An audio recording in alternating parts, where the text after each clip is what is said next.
आजकल हर कोई बात कर रहा है कि अपना पैसा आप एफडी से निकालो और स्टॉक मार्केट में डालना शुरू कर दो। अपनी अगर आपने अभी तक एसआईपी शुरू नहीं करी तो आप अपने जीवन की सबसे बड़ी गलती कर रहे हो। पर यहां पर आपको कुछ फैक्टर्स समझने पड़ेंगे before you invest in stock market या आप एसआईपी शुरू करें। आपको समझना पड़ेगा भाई करना क्यों है, कितना पैसा लगाना है, कहां कहां डाइवर्सिफाई करना है। बहुत सारे पैरामीटर्स हैं क्योंकि आप देखो पैसे को लेकर खेल नहीं कर सकते। इसका मतलब यह है कि आप बड़ी मेहनत से पैसा कमाते हो और अगर वो पैसा बढ़ने की जगह कम हो जाए, आपका नुकसान हो जाए, तो ये बहुत बड़ा आपके लिए चैलेंज हो सकता है। तो अब यहां पर समझते हैं सिंपल सी चीज। लोग स्टॉक मार्केट में इन्वेस्ट करने की बात करते हैं। जब हम इंडियन स्टॉक मार्केट में इन्वेस्ट करने की बात करते हैं तो ज्यादातर लोग बात करते हैं भैया निफ्टी 50 में पैसा लगा दो। इसे इंडेक्स इन्वेस्टिंग कहते हैं क्योंकि निफ्टी एक इंडेक्स है। एनएससी के ऊपर जो टॉप 50 कंपनी है उससे मिलकर निफ्टी बना होता है। तो इंडिया की टॉप 50 कंपनियां ग्रो करेंगी, आपका पैसा ग्रो करेगा। बहुत अच्छी बात है। सिमिलरली एक और इंडेक्स है, यहां पर पीछे एग्जांपल देखिए, ये हम जापान के इंडेक्स की बात कर रहे हैं। निकी 225 की एक एग्जांपल लेते हैं तो 1991 में, अभी मैं यहां पर आ जाता हूं, 1991 के अंदर ये लगभग 26,500 का था और आज भी ये 27,000 के आसपास है। तो आज हम 2023 में खड़े हैं। 1991 से लेके 2023 32 साल हो गए। इसकी 30 साल की अगर आप रिटर्न देखेंगे तो ऑलमोस्ट जीरो है। इसने कुछ रिटर्न्स ही नहीं दिए। अब अगर इसने रिटर्न्स ही नहीं दिए तो लोग तो बात कर रहे हैं भाई निफ्टी बहुत अच्छा रिटर्न्स देता है, बट इसने रिटर्न्स नहीं दिए। तो आपको समझना पड़ेगा यहां पर रिटर्न्स क्यों नहीं आए। जापान ने क्या परफॉर्म नहीं किया, जापान ने क्या ग्रो नहीं किया, ऐसा क्यों हुआ कि इस इंडेक्स ने रिटर्न्स नहीं दिए। और हम बहुत ज्यादा ऑप्टिमिस्टिक हैं कि निफ्टी बहुत ज्यादा रिटर्न्स देगा। चलिए समझते हैं। अब ये जो वीडियो बहुत इंटरेस्टिंग है बिकॉज मैं आपको डेफिनेटली बताऊंगा कि आप बहुत कम पैसा लगा के, जैसे 3, 4, 5, 10,000 लगा के आप लाखों रुपए की वेल्थ क्रिएट कर सकते हो। इनफैक्ट आप करोड़ों रुपए की भी वेल्थ क्रिएट कर सकते हो। Will just talk about that, कैसे होगा स्टेप बाय स्टेप समझेंगे। बट सबसे पहले हम जापान का एग्जाम्पल ले लेते हैं। अब जब मैंने जापान का एग्जाम्पल लिया, ये बड़ा इंटरेस्टिंग केस स्टडी है इसलिए मैं एग्जाम्पल ले रहा हूं। जापान के इंडेक्स ने ऑलमोस्ट 30 साल में कोई रिटर्न नहीं दिए। ठीक है, ये तो आपको दिख गया, पर ऐसा क्यों हुआ इसे समझेंगे। और जब हम इंडिया की बात कर रहे हैं तो इंडिया में निफ्टी के पिछले कुछ सालों के अगर आप रिटर्न्स देखेंगे तो लगभग 15% के हैं। तो पिछले कुछ सालों में निफ्टी 15% के रिटर्न्स दे रहा है और जापान रिटर्न्स ही नहीं दे रहा। पिछले 30 सालों में कुछ रिटर्न्स नहीं दिए। तो इसे समझते हैं क्या हुआ ऐसा। तो सबसे पहले एक चीज है जो आपको समझना पड़ेगा, विच इज इन्फ्लेशन। अभी इन्फ्लेशन को क्यों समझना है, इन्फ्लेशन मतलब महंगाई। अब इंडिया के अंदर अगर निफ्टी रिटर्न्स दे रहा है तो क्या चीजों के रेट बढ़े हैं। इंडिया के अंदर आप पेट्रोल भरवाते होंगे, आप दूध खरीदते होंगे, बेसिक कमोडिटीज हैं, क्या इनका प्राइस बढ़ा है। आप कहेंगे बिल्कुल बढ़ा है भाई। अगर हम पेट्रोल की बात करें तो कुछ सालों के अंदर तो डबल हो गया, दूध डबल हो गया। तो इसे हम बोलते हैं महंगाई, इन्फ्लेशन। तो आपको कैसे पता लगेगा महंगाई कितने परसेंट से बढ़ रही है। मैं आपको समझाता हूं कितने परसेंट से बढ़ रही है। अगर आप बैंक्स का एक एवरेज एफडी का इंटरेस्ट रेट देखेंगे तो आज की रेट में लगभग 7 से 8% का एफडी में इंटरेस्ट मिल रहा है। तो आप समझ लीजिए लगभग इतना ही इन्फ्लेशन चल रहा है। तो इन्फ्लेशन को जस्ट बीट करते हुए थोड़ा सा ज्यादा रिटर्न दे रही होती है एफडी। तो अगर आप एफडी में भी पैसा रखोगे तो बस पैसा कम नहीं होगा पर वो कुछ खास बढ़ेगा भी नहीं। तो इसलिए लोग आपको बोलते हैं कि भैया आप एफडी में पैसा बहुत ज्यादा मत रखो, आप इन्वेस्ट करो और जगहों पर जहां पे ज्यादा रिटर्न आ सकती हैं। क्योंकि यहां पे अगर 7-8% का इन्फ्लेशन है तो एफडी से तो कुछ होगा नहीं। पर जापान के इंडेक्स ने रिटर्न नहीं दी तो जापान में इन्फ्लेशन कितना है आप चेक कीजिएगा, ऑलमोस्ट 0%। मतलब जापान में महंगाई नहीं बढ़ रही है। पिछले कई सालों से जापान में महंगाई नहीं बढ़ रही है। आप येन की परचेजिंग पावर देखेंगे तो वो डिप्रिशिएट नहीं हो रही है। अच्छा, ये इंडिया और जापान का एक एग्जांपल हुआ इन्फ्लेशन का। सिमिलरली आपको और भी यहां पे पैरामीटर्स को समझना पड़ेगा। अगर आप इंडिया में लोन लेने जाते हैं तो आपको लगभग कितने परसेंट का ब्याज लगता है, और अगर आप जापान में लोन लेते हैं तो आपको लगभग कितने परसेंट का ब्याज लगता है। तो यहां पे ऑलमोस्ट 0% का आपको ब्याज लगता है। पर इंडिया में आप देखोगे 8% से ज्यादा का ही ब्याज लगता है। और अगर आप यहीं पर एक और कंपैरिजन रखो, आपको इंडिया में सिंपल सेविंग अकाउंट में कितना आपको रेट ऑफ इंटरेस्ट मिलता है। आप कहोगे कहीं 3 मिलता है, कहीं 4 मिलता है, कहीं 5 मिलता है। तो अगर आपको 4-5% का यहां पर अकाउंट में पैसा रखने के ऊपर ब्याज मिल रहा है, जापान में 0% मिलता है। अच्छा, आपको एक और चीज जान के हैरानी होगी, अगर यही पैसा, एग्जाम्पल आपके पास 1 करोड़ रुपए है और आप स्विट्जरलैंड में रखते हो तो वहां पर almost negative rate of interest है। अब नेगेटिव रेट ऑफ इंटरेस्ट का मतलब है 1 करोड़ रखोगे तो बढ़ना छोड़ो, वो कम हो जाएगा। अब नेगेटिव क्यों है? क्योंकि उनका जो आप करेंसी डेप्रिसिएशन देखोगे वो बहुत कम है, उनका करेंसी डेप्रिशिएट नहीं होता। पर यहीं पर आप एग्जांपल ले लो अफ्रीका जैसी कंट्रीज का। सो जब हम अफ्रीका जैसी कंट्रीज, अफ्रीका के अंदर बहुत सारी आपको पता है कंट्रीज हैं, तो अफ्रीका के अंदर ग्रोथ आपको और अच्छी मिलेगी। ऐसी कंट्रीज हैं जहां पे 20% का आपको एफडी पे रेट ऑफ इंटरेस्ट मिल रहा है, 20 से भी ज्यादा का। तो अगर 20% का एफडी में रेट ऑफ इंटरेस्ट मिल रहा है तो अब आपको एक चीज समझ आ गई, जहां पे एफडी में बहुत ज्यादा रेट ऑफ इंटरेस्ट मिल रहा है वहां पे महंगाई भी बहुत ज्यादा है, वहां पे महंगाई भी 20% के आसपास बढ़ रही है। सो जिन आपको इकोनॉमीज के अंदर दिखता है कि एफडी में बहुत ज्यादा रेट ऑफ इंटरेस्ट मिल रहा है, इसका मतलब ये नहीं आप इंडिया से सारा पैसा निकालो, अरे मैं तो अफ्रीका में इन्वेस्ट करूंगा। आप अफ्रीका पर इन्वेस्ट अगर करना चाहते हो तो आपको अफ्रीका की स्टॉक मार्केट में इन्वेस्ट करना पड़ेगा, रेदर देन आपको अफ्रीका के अंदर किसी बैंक के अंदर एफडी में इन्वेस्ट करना है, क्योंकि उनकी करेंसी भी डिप्रिशिएट बहुत तेजी से होती है और इन्फ्लेशन भी बढ़ता है। तो ये कुछ इंपॉर्टेंट चीजें हैं जो आपको समझना है। अब यहां से एक सेकेंड क्वेश्चन आता है कि अगर मुझे महंगाई 7-8% के हिसाब से बढ़ रही है तो मेरा पैसा कितने परसेंट के हिसाब से बढ़ना चाहिए? डेफिनेटली इससे ज्यादा। अगर आपको दिख रहा है 7-8% के हिसाब से महंगाई है तो आप एफडी में रख के क्या करोगे? ऐसा नहीं है एफडी में बिल्कुल ही इन्वेस्ट नहीं करना, एफडी में भी इन्वेस्ट करना है, but you have to think about it. अभी मैं आपको इसका आंसर बिल्कुल एंड में दूंगा कि एफडी में रखना तो कितना रखना है और आपका पैसा ग्रो कैसे होगा। सो मेरा सबसे पहला सवाल आता है, इन्फ्लेशन से ज्यादा मुझे रेट ऑफ इंटरेस्ट मिले, ज्यादा कितना हो सकता है ये आपके ऊपर है। So there is a simple rule of 72। अब रूल ऑफ 72 क्या कहता है? ये कंपाउंडिंग के लिए सबसे सिंपल प्रिंसिपल है कि आपको मान लीजिए 12% का रेट ऑफ इंटरेस्ट मिलता है तो आप 72 से डिवाइड कर लीजिए तो रफली 6 सालों में आपका पैसा डबल हो जाएगा। सो अगर आज आप 2.5 लाख रुपए इन्वेस्ट करोगे एक बार में लमसम में और आपको 12% का ब्याज मिल जाए तो 2.5 लाख रुपया 5 लाख हो जाएगा 6 साल में। बट ये आपको हो सकता है अपील ना करता हो, 2.5 लाख आपका 6 साल में 5 लाख हो जाएगा तो हो सकता है आज आपको अपील ना करता हो, बट अगले 6 सालों में 10 हो जाएगा, उसके अगले 6 सालों में 20 हो जाएगा, उसके अगले 6 सालों में 40 हो जाएगा। और ये भी सेम प्रिंसिपल है जिससे एक आदमी अमीर बनता है। तो ये प्रिंसिपल को हमें समझना जरूरी है। अब सिंपल सी चीज है यार, कहां मिलेगा इससे ज्यादा रेट ऑफ इंटरेस्ट, तो मैं कहां पैसा लगाऊं? अब सबसे पहली चीज है मत लगाओ पैसा जब तक आप इसे नहीं समझते जो मैं आप बताने वाला हूं। इन्वेस्टिंग से पहले आपको 2 चीजें को समझना पड़ेगा कि इन्वेस्टिंग क्यों करनी है और कितने टाइम के लिए करनी है। इन्वेस्टिंग क्यों करनी है और कितने टाइम के लिए करनी है, मतलब अगर आज आप पैसा लगा रहे हो क्यों लगा रहे हो, क्यों इन्वेस्ट करना है आपको? ठीक है, आपको पैसा बढ़ जाए, बट आप कितना चाहते हो पैसा बढ़ जाए और कितने टाइम में बढ़ जाए।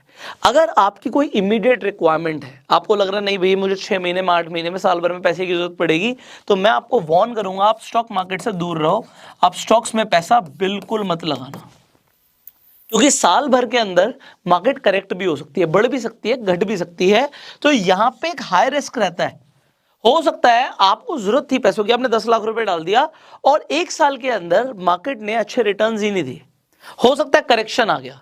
तो अगर आपका 10 लाख 8 लाख हो गया तो आपको लगेगा यार मैंने तो गलती कर दी पैसा लगा के स्टॉक्स में। आपकी इमीडिएट रिक्वायरमेंट थी, तो आपकी अगर इमीडिएट रिक्वायरमेंट है तो FD like instruments are good, क्योंकि कम से कम आपका इन्फ्लेशन से प्रोटेक्शन मिल रहा है, पैसा कम नहीं हो रहा। और आपको इमरजेंसी फंड के लिए, इमरजेंसी फंड क्या है? आपकी लगभग 6 महीने की मंथली इनकम मिनिमम आपके पास सेफ रहनी चाहिए in something like FD like instrument. ऐसी चीज जो सेफ है। 6 महीने की सैलरी क्यों नहीं चाहिए? अगर बाई चांस आज आप जॉब करते हो और जॉब नहीं रही तो क्या होगा? 6 महीने का घर कैसे चलेगा? वो आपका एक इमरजेंसी फंड है, वो आप स्टॉक मार्केट में नहीं रख सकते। ये नहीं हो सकता कि मैं सारा पैसा यहां पे लगा दूं। सो आप बहुत ज्यादा रिस्क इस चीज के लिए नहीं ले सकते, तो ये बिल्कुल सेफ चीज हो गई। पर अब आ जाते हैं थोड़ा सा लॉन्ग टर्म होराइजन, जहां पे आप कहते हो नहीं यार मैं तो सेव कर रहा हूं 15 साल 20 साल के लिए, और मैं चाहता हूं ये 15-20 साल के अंदर ना एक बहुत अच्छी पूंजी मेरे पास हो जाए। सो इसके लिए मैं आपको कुछ और बताऊंगा। अगर आप बोलोगे मेरे को 5-10 साल के लिए इन्वेस्ट करना है तो इसके लिए मैं आपको कुछ और बताऊंगा, और अगर आप मुझे बोलोगे 2 से 5 साल के लिए इन्वेस्ट करना है तो इसके लिए मैं आपको कुछ और बताऊंगा। तो इन तीनों के लिए मेरे पास आपके लिए डिफरेंट आप कह सकते हो सजेशन है, पर मैं आपको बोलूंगा बिफोर यू इन्वेस्ट कहीं पर भी आप अपने फाइनेंशियल एडवाइजर से जरूर बात कीजिएगा। सो हम आगे बढ़ते हैं। जब मैं बोल रहा हूं ये अलग अलग होराइजन है तो इसको समझिए, मैं आपको बताता हूं। जब आप यहां पर समझते हो स्टॉक मार्केट को, तो स्टॉक मार्केट बेसिकली एक ऐसी मार्केट है जहां पे आप स्टॉक खरीद सकते हो, स्टॉक्स को बेच सकते हो। स्टॉक्स क्या होता है? कंपनियों में हिस्सेदारी। अब यहां पर बहुत ज्यादा चांसेस हैं कि इंडियन इकोनॉमी आने वाले टाइम में बहुत ज्यादा फ्लरिश कर सकती है। उसके सबसे बड़े रीजंस क्या हैं? हमारे पास पॉपुलेशन बहुत ज़्यादा है। ये पॉपुलेशन जैसे जैसे बढ़ेगी, इसे रोटी, कपड़ा, मकान, मोबाइल फ़ोन, आप कह सकते हो घूमना फिरना, हर चीज़ की ज़रूरत है। तो कोई भी इंडस्ट्री इंडिया के अंदर आके अगर वो मासेस के लिए काम करती है तो वो बहुत अच्छा पैसा कमाने वाली है। लोग हमेशा पैसा देंगे और कंपनीज पैसा कमाएंगी, कंपनीज पैसा कमाएंगी, कंपनीज ग्रो करेंगी, हमारी इकोनॉमी ग्रो करेगी। तो बिल्कुल सिंपल चीज़ है, इससे सिंपल लॉजिक मैं आपको नहीं बता सकता। तो हमारे पास बहुत ज़्यादा कैपेसिटी है ग्रो करने की। क्योंकि हमारे पास बहुत ज़्यादा कैपेसिटी है ग्रो करने की, तो अब आपको समझना पड़ेगा स्टॉक मार्केट के अंदर भी तीन तरीके की कंपनियां होती हैं। एक होती हैं large cap companies. Large cap क्या होती है? जिनकी मार्केट कैपिटलाइजेशन बहुत ज्यादा है। तो निफ्टी 50 के अंदर जो 50 कंपनियां आएंगी उन सब की मार्केट कैप बहुत ज्यादा है, तो उसे हम लार्ज कैप कंपनी बोल सकते हैं। सिमिलरली होती है मिड कैप कंपनीज, और तीसरी होती है स्मॉल कैप कंपनीज। अब मैं आपको ये जो समझाना चाह रहा हूं ना, इसे समझिएगा। मैं क्या बोलता हूं, जो स्मॉल कैप कंपनीज है जिनकी आज मार्केट कैपिटलाइजेशन बहुत कम है, वो बेसिकली घोड़े हैं। जो मिड कैप है ये ऊंट है, और जो लार्ज कैप है हाथी है। अब हाथी बहुत दूर तक चल सकता है बट चलता धीरे धीरे है। ऊंट हाथी से तेज भाग सकता है और घोड़ा तो बहुत ही तेज भाग सकता है। पर आपको समझना पड़ेगा घोड़ों में बहुत सारे गधे भी होते हैं। पर अगर आप लॉन्ग टर्म के लिए इन्वेस्ट करना चाहते हो तो जो 15-20 साल का टाइम होराइजन है, तो स्मॉल कैप कंपनीज आपको एक्सेप्शनल रिटर्न्स दे सकती हैं। तो जहां पे हम 12% की बात कर रहे हैं, आपको 15-20% या उससे भी ज्यादा रिटर्न्स मिल सकती हैं ओवर द इयर्स। सो अगर एग्जाम्पल के लिए आपको 12 की जगह रूल ऑफ 72 की बात कर रहा हूं, 24% की रिटर्न मिल गई, तो आपका पैसा जो डबल हो रहा था 6 सालों में, वो 3 साल में होना शुरू हो जाएगा। And then you can see the magic. Because मैंने एग्जांपल दिया था 2.5 लाख का 5 लाख, 5 लाख का 10 लाख, जो 6 साल में हो रहा था वो 3 साल में होना शुरू हो जाएगा। तो compounding can become fast, but ये इमीडिएटली नहीं होता। ओवर द ईयर्स की रिटर्न आपको लगभग 20% तक की भी मिल सकती है स्मॉल कैप्स में। ऐसे बहुत सारे म्यूचुअल फंड्स हैं जिनका CAGR, compounded annual growth rate, जो है 20%, इनफैक्ट 25%, उससे भी ज्यादा है। तो ये हो गया एक सिंपल सी चीज। दूसरा कंसेप्ट क्या है? जब आप इन्वेस्ट कर रहे हो 5 से 10 साल के होराइजन के लिए, you can consider mid cap और फ्लेक्सी कैप कंपनीज। अब फ्लेक्सी कैप में और मिड कैप में एक फर्क होता है। ये बेसिकली म्यूचुअल फंड्स के लिए हो गया। अगर आप SIP करना चाहते हैं, तो इनफैक्ट आप इन्वेस्ट भी करना चाहते हैं, तो flexi cap basically mutual funds होते हैं। वो म्यूचुअल फंड्स मिड कैप में क्या हो गया? अगर मिड कैप म्यूचुअल फंड है तो वो ज्यादातर मिड कैप कंपनीज में ही पैसा लगाएगा, बट फ्लेक्सी कैप के लिए ऐसा नहीं है। वो स्मॉल में भी लगा सकता है, मिड में भी लगा सकता है, और लार्ज में भी लगा सकता है। पर अगर आपका टाइम होराइजन 2 से 5 साल का है, तो आपको लार्ज कैप कंपनीज कंसीडर करनी चाहिए। क्योंकि यहां पर क्या है, देखिए, अगर मार्केट में करेक्शन आता है ना, तो जो स्मॉल कैप कंपनीज है ना, वो बहुत ज्यादा टूट सकती हैं। पर यहां पे लार्ज कैप कंपनीज के जो शेयर प्राइसेस हैं वो बहुत ज्यादा नहीं टूटते हैं। ये एक इंपॉर्टेंट चीज है। बढ़ेंगे भी धीरे धीरे, टूटेंगे भी धीरे धीरे। स्मॉल कैप में बढ़ेंगे भी तेज और टूटेंगे भी तेज। लॉन्ग टर्म के अंदर स्मॉल कैप से बढ़िया कुछ नहीं है, पर शॉर्ट टर्म के अंदर you should consider large cap companies. तो ये एक बेसिक चीज है जो आपको समझनी जरूरी है। अब इसके बेसिस पे आपको एग्जांपल के लिए मैं आपको एंजल वन रिकमेंड करना चाहूंगा। आप एंजल वन पर जाके फ्री में अपना डीमेट कम ट्रेडिंग अकाउंट खोल सकते हो। यहां पे इंपॉर्टेंट क्या है, आप एंजल वन पे स्टॉक मार्केट में इन्वेस्ट भी कर सकते हो, SIP भी शुरू कर सकते हो। अगर आप कल को ट्रेड करना चाहते हैं, आप ट्रेड भी कर सकते हैं। फ्री में अकाउंट खुल जाएगा, लिंक डिस्क्रिप्शन कमेंट बॉक्स में है। अब आप एंजल वन पे सिंपली जाके सर्च कर सकते हो यार, म्यूचुअल फंड सर्च कर सकते हो, small cap mutual funds, large cap mutual funds, mid cap, flexi cap mutual funds, and आप अपनी SIP शुरू कर सकते हो। मैं आपको SIP की पावर दिखाता हूं। SIP की पावर आपने सुना तो है ही, पर अब आपको समझ आ रहा है इन्वेस्ट कहां करना है। और यहां पे जापान का जो एग्जांपल मैंने लिया था, ये एक बहुत इंपॉर्टेंट एग्जाम्पल है, क्योंकि आपको बहुत जगह पे लोग बोलेंगे भाई अगर आप इंडेक्स में इन्वेस्ट करते हो तो 0% रिटर्न मिली है तो क्या फायदा है। आपको समझना पड़ेगा उनकी इकोनॉमी अलग है। इंडियन इकोनॉमी के अंदर पोटेंशियल बहुत ज्यादा है। एग्जाम्पल के लिए आप एसआईपी चूज करते हो तो 3500 रुपए महीने की ही एसआईपी, अगर आपको एग्जाम्पल 15% के रिटर्न मिल जाते हैं। अब लॉन्ग टर्म में तो मैंने आपको बता दिया कि स्मॉल कैप फ्लेक्सी कैप के अंदर आपको 15% तक के रिटर्न मिल सकते हैं। और अगर आपका इन्वेस्टमेंट पीरियड सिर्फ 10 सालों का भी है तो 10 साल के अंदर होगा क्या, आपका 3500 रुपए महीने का ही इन्वेस्टमेंट आपका ऑलमोस्ट 10 लाख रुपए बन जाएगा। 9.8 लाख रुपीस आपको यहां पर दिख रहा है कि ये आपका एक्सपेक्टेड अमाउंट हो गया है। पर यहीं पर सिर्फ टाइम चेंज करने से गेम चेंज हो जाता है। अभी अगर 10 सालों के अंदर आपको यहां पर दिख रहा है 9.8, सो कंपाउंडिंग का मैजिक क्या है। अगर मैं यहां पे बोलूं 30 साल में ये पैसा कितना हो जाएगा, 10 सालों के अंदर 3500 रुपए की इन्वेस्टमेंट ऑलमोस्ट 10 लाख हो रही है। तो दिमाग में एक सिंपल सा क्वेश्चन क्या आता है, 10 साल में 10 लाख, 20 साल में 20 लाख और 30 साल में 30 लाख। अगर आप ऐसा सोच रहे हो तो आप गलत सोच रहे हो, क्योंकि यहां पे जादू देखो, ये 30 इयर्स करते ही, कैलकुलेट करते ही यहां पे गेम हो जाएगा 2.5 करोड़। अब ये 30 लाख नहीं है। This is the magic. और यही मैजिक आपको समझना है कि जो कंपाउंडिंग है ना वो इसी तरीके से काम करती है। हो सकता है आप ये फिगर देख के हैरान हो रहे हो, पर ये कैलकुलेटर आपको इंटरनेट पे मिल जाएगा, आप जाके खुद कैलकुलेट कीजिए। सो ये 3500 रुपए का एग्जाम्पल है। किसी की कैपेसिटी 35,000 की भी हो सकती है, तो 2.5 करोड़ की जगह 25 करोड़ रुपया है, ऑलमोस्ट 24.5 करोड़ रुपया आपको दिख रहा है। तो 24.5 करोड़ रुपया आपको यहां पर दिख रहा है। तो ये गलत नहीं दिख रहा। अगर आपको 15% की रिटर्न मिली 30 सालों के हिसाब से, तो 35,000 की आपकी एसआईपी आपको ऑलमोस्ट 24.5 करोड़ रुपया कमा के दे सकती है। अब you figure out your self कि भैया आप 35,000 इन्वेस्ट कर सकते हो या सिर्फ 500 रुपए महीना इन्वेस्ट कर सकते हो।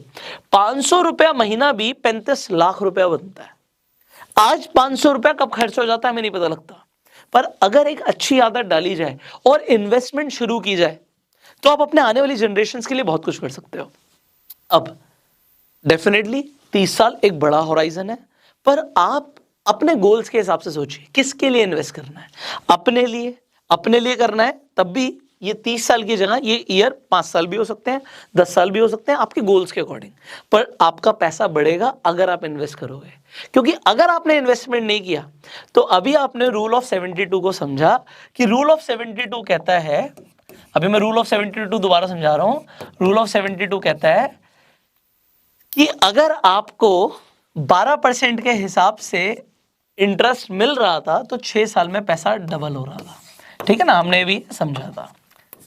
अब मैं आपको एक सवाल पूछता हूं। आज आपके पास घर में पैसा जुड़ा हुआ है, वो हो सकता है आज आपके पास 10 लाख रुपए ऑलरेडी जुड़ा हो। मैंने एग्जाम्पल ले लिया, 10 लाख रुपए जुड़ा हुआ है आज आपके पास।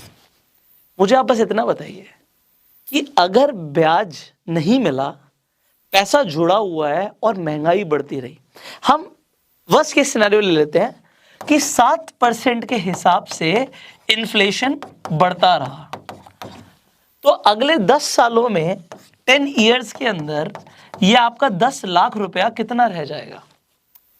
सो आप इसकी कैलकुलेशन करते रहना, मैं आपको आंसर दे देता हूं, याद हो जाएगा। ये 5 लाख रुपए की वैल्यू रह जाएगी इसकी सिर्फ, और अगले 20 सालों के अंदर ये इसकी भी आधी हो जाएगी, 1/4 हो जाएगी। ये सीधा सिर्फ 2.5 लाख रुपए बचेगा। तो हमने जब 2.5 लाख का हमने कहा 5 लाख हो जाएगा, 10 लाख हो जाएगा, तो एक कम भी वैसे ही हो रहा है। अगर आपने पैसे को बढ़ाना नहीं सीखा तो ऑटोमेटिकली जो आपके पास जुड़ा हुआ है वो कम होता हुआ शुरू हो जाएगा, और कंपाउंडिंग को आप अपने अगेंस्ट में यूज करने वाले हो। सो आज आप क्या करने वाले हो, आप एक स्मार्ट इन्वेस्टर बनने वाले हो, ये कंपाउंडिंग को अपने अगेंस्ट में यूज करने वाले हो। कमेंट करके जरूर बताइएगा। ये वीडियो बहुत इंटरेस्टिंग हो सकती है बहुत सारे लोगों के लिए, तो इस वीडियो को शेयर जरूर कीजिएगा। मैंने बोला अगर आपको इन्वेस्टमेंट शुरू करना है, इंडियन स्टॉक मार्केट में आपको इन्वेस्टमेंट करना है, ट्रेड करना है, तो एंजल वन पर जाकर आप फ्री में अकाउंट खुलवा सकते हो, लिंक डिस्क्रिप्शन कमेंट बॉक्स में है। एंड इस वीडियो को अपना प्यार देने के लिए आप लाइक कर सकते हैं। अगर आपके कुछ सवाल है कॉमेंट्स में पूछेगा। एंड अभी तक सब्सक्राइब नहीं किया, बेल आइकन पर क्लिक नहीं किया, तो बहुत सारी पावरफुल वीडियोस आप मिस कर देंगे। So click on the bell icon. I will see you in the next video. Till that time you go self made and Jai Hind.